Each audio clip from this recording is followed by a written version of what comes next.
थाळी बघून तुमच्या तोंडाला पाणी सुटेल यात मला शंका नाही। अतिशय मजेदार असे झटपट बनणारे आणि संक्रांती पर्वामधले विशेष असे 3 पदार्थ आपण आज बघणार आहोत। वेलकम टू मयूधिका रेसिपीज मित्रांनो। आजच्या या भागामध्ये तुम्हा सर्वांचं खूप खूप मनापासून स्वागत। इथं आपण गॅसवरती एका पातेल्यामध्ये थोडंसं पाणी घालून त्यामध्ये गूळ वितळायला ठेवला आहे।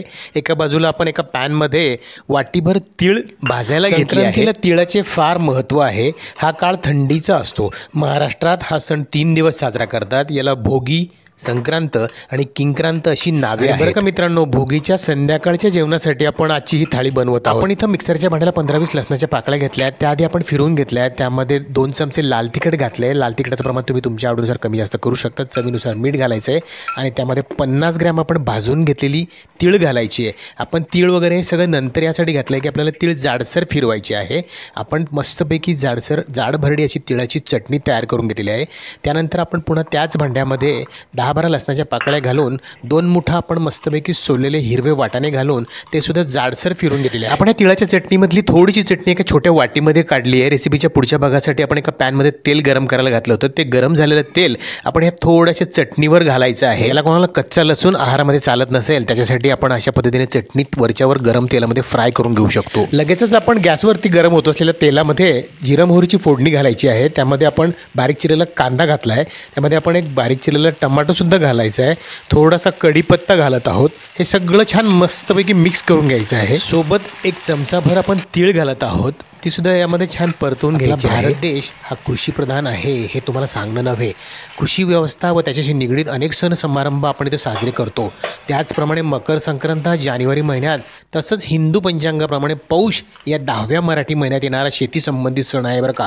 सौर कालगणनेशी संबंधित असा हा महत्त्वाचा भारतीय सण आहे।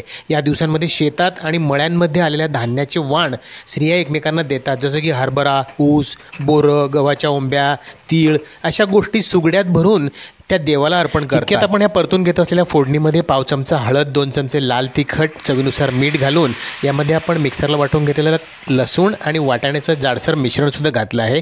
हे सगळं छान मिक्स करून घेतलं आहे आणि यामध्ये आपण ते 2 मिनटं परतून झाल्यानंतर थोडंसं गरम पाणी घालून याला आपण अंगाशी रस्सा अशा पद्धतीने मस्तपैकी गरम करायला मीडियम टू लो फ्लेमवरती ठेवलेलं आहे। कसं गदगदलं की यामध्ये मस्तपैकी बारीक चिरलेला हिरवागार कोथिंबीर घालायचं आहे। आपण पुढच्या रेसिपीची तयारी करूया। एका मिक्सिंग बाउलमध्ये आपण 1 वाटीभर गव्हाचं पीठ घेतलं आहे। त्यामध्ये अर्धा चमचा आपण तीळ घातले, चवीनुसार मीठ घालायचं आहे आणि 1/2 चमचा आपण यामध्ये खायचा सोडा घातला आहे। यामध्ये आता आपण गुळाचं पाणी जे आपण व्हिडिओच्या सुरुवातीला घेतलेलं होतं, अर्धा ग्लास पाण्यामध्ये 75 ग्रॅम गुळ घालून आपण हे पाणी तयार केलं होतं। हे पाणी घालून आपण हे घट्टसर बॅटर तयार केलं आहे। यानंतर जर तुम्हाला पाण्याची गरज वाटली तर थोडंसं गरम पाणी तुम्ही घालून अशा पद्धतीने याची कन्सिस्टन्सी असलेलं बॅटर तयार करून आपण 5 मिनिटं रेस्ट करायला ठेवूया। पण आपण इथं 2 किलो बाजरी घेतली आहे। त्यामध्ये 3 चमचे मीठ घातले, साधारण वजनी 40 ग्रॅम इतकं मस्तपैकी आपण गिरणीवरून दळून आणलं। थोडंसं पीठ आपण एका परातीमध्ये चाळून घेतलेलं आहे। हे जाडसर दळून आणलेलं पीठ आपण आता गरम पाण्यासोबत मळून घेणार आहोत। त्यासाठी आपण उकळतं गरम पाणी यात घातलेलं आहे। गरम पाणी घातलेलं असल्यामुळे आपण सुरुवातीला चमचाटे किंवा सराट्याच्या साह्याने याला कालवून घ्यायचं आहे आणि हलकंसं थंड वाटलं की मग नंतर आपण हाताच्या साह्याने हा गोळा मळायला घ्यायचा आहे। आपण ह्या गोळ्याचे सारखे 4 भाग करून घेणार आहोत। तुम्ही हा पदार्थ नेहमी बनवतात, पण आपण याला एक वेगळा ट्विस्ट देणार आहोत। तो तुम्हाला खूपच आवडेल, मला खात्री आहे। तुम्ही बघत राहा मित्रांनो। परिवर्तन हा निसर्गाचा नियम आहे आणि परिवर्तन हे खूप चांगलं असतं बरं का। तसंच त्या पद्धतीने आपण एक पारंपरिक पदार्थ नेहमी बनवतो, त्याला एक मजेदार ट्विस्ट देऊन आपण याला खूपच मजेदार असं बनवणार आहोत। उकळत्या गरम पाण्यामध्ये भिजून घेतलेल्या ह्या बाजरीच्या पिठाला हलकासा चिकटावा आल्यामुळे आपण त्याचा आता फायदा घेणार आहोत। आपण पोळपाटावर ह्याचा हा जो उंडा आहे तो लाटून घ्यायचा आहे। हलकासा लाटला गेला की त्यामध्ये आता आपण संक्रांत पर्व सुरू आहे त्यामुळे यामध्ये मस्तपैकी तीळ घालत आहोत।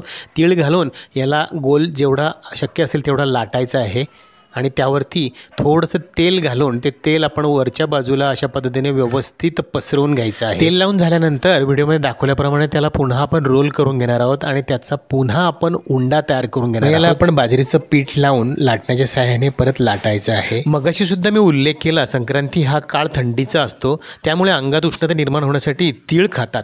तसेच बाजरीची भाकरी, मुगाची खिचडी, वांगी, वाटाणे, सोलाणे, पावटे, गाजर अशा इतर शक्तिवर्धक पदार्थांचा सुद्धा वापर जेवणामध्ये करतात। बाजरीची पारंपरिक पद्धतीने भाकरीच बरं का, आपण त्याला पराठ्याचं रूप दिलंय। आता त्यावरती आपण शेवटच्या मिनिटाला थोडेसे तीळ अलगद पसरवून वरतून हलकंच लाटणं फिरवलेलं आहे, म्हणजे आपल्याला त्याचा एक तिळाचा लेअर सुद्धा वरतून भाकरीला किंवा पराठ्याला मिळणार आहे आणि त्याला मस्तपैकी गरम झालेल्या तव्यावरती आपण भाजायला घालायचं आहे। खरपूस असं आपण आता या पराठ्याला भाजून घेणार आहोत। हा बाजरीचा पराठा तुम्ही अशा पद्धतीने करून बघा, बाजरीची भाकर न खाणारंसुद्धा तुम्हाला 4-4 5-5 मागून बनवायला आणि खायला लागेल। व्हिडिओमध्ये दाखवलेल्याप्रमाणे तुम्ही त्याला व्यवस्थित दोन्ही बाजूने भाजून घ्यायचं आहे। आपल्याला योग्य त्यावेळी थोडंसं तेल घालायचं आहे आणि रुमालाच्या साह्याने याला आपण पलटी केल्यानंतर खरपूस असं दाबून भाजून घ्यायचं आहे। पराठे आपण ज्या पद्धतीने भाजतो त्या पद्धतीने याला आपण गोल गोल फिरवत मस्तपैकी भाजलं की हा अगदी खरपूस असा भाजला जातो आणि खाताना तो इतका मजेदार लागतो की तुम्ही भाकरी खाणारे नाक पुरडणारे जे असतील ते तुम्हाला आवर्जून सांगतील की तुम्ही मला असाच बाजरीचा पराठा बनवून द्या। मित्रांनो, एका बाजूने खरपूस भाजला गेल्यानंतर दुसऱ्या बाजूने सुद्धा थोडंसं तेल घालून आपण याला पुन्हा खरपूस भाजून घ्यायचं आहे। संक्रांत ही एक देवता मानली गेली असून प्रतिवर्षी ती येताना वेगवेगळ्या वाहनावर बसून येते अशी समजूत प्रचलित आहे बरं का। कधी तिचे वाहन हत्ती, कधी गाढव, तर कधी डुक्कर असते। मात्र यामागचा नेमका कार्यकारण भाव काय आहे ते माझ्या काही वाचनात नाही। तुमच्या कोणाच्या माहितीत असेल तर कमेंट करून मला नक्की कळवा। माझ्या आणि आपल्या इतर सबस्क्रायबर्सच्या सुद्धा माहिती भर पडेल। अरे च्या, हॅपी संक्रांत बरं का। बोलता बोलता आपला पराठा भाजलासुद्धा गेला आहे खरपूस, तुम्ही बघू शकतात। चला आता आपण त्याचं बघूया विश्लेषण कसं, तो कसा तयार झालेला आहे। तो दिसायला अतिशय टेम्पटिंग बरं का मित्रांनो। बाजरीची भाकरीच ती, पण पराठा म्हटल्यावर काहीतरी वेगळाच फील येतो, त्यामुळे आपण त्याला बाजरीचा पराठाच म्हणूया।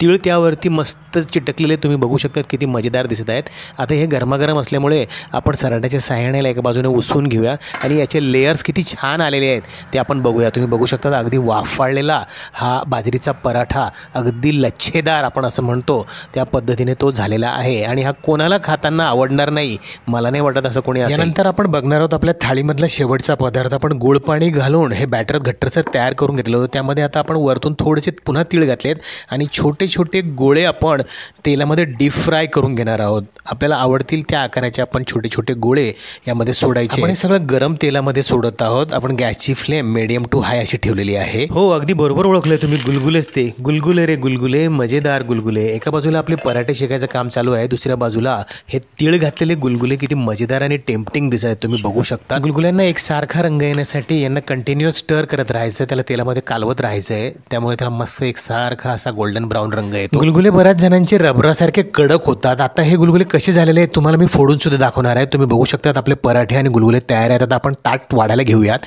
ताटामध्ये गुलगुले पराठे वाढलेले आहेत। आपण फ्राय करून घेतलेली चटणी सुद्धा ठेवलेली आहे। अशी ओला असा वाटाण्याचा मसाला सुद्धा तयार केलेला आहे, तो सुद्धा वाढून घेत आहोत। आपण सोबत उडदाचा पापड तळून घेतलेला आहे आणि थोडंसं सॅलड घालूया आणि आता आपण यामध्ये झालेला गुलगुला कसा झाला शकतात, अतिशय मऊ असा आपण हा गुलगुला हातामध्ये घेऊन फोडून बघितलेला आहे। आतमध्ये अतिशय सॉफ्ट असं झालेलं आहे आणि आपल्या ह्या बाजरीच्या पराठ्याबरोबर वाटाण्याचा हा मसाला आणि सॅलड अतिशय रुचकर। भोगीच्या संध्याकाळसाठी हा हलका फुलका बेत तयार आहे। भेटूया पुढील भागात अशाच इनोव्हेटिव्ह ट्रॅडिशनल रेसिपींसह। तोपर्यंत बघत राहा मयूदिका recipes. Thank you for watching. Goodbye, take care.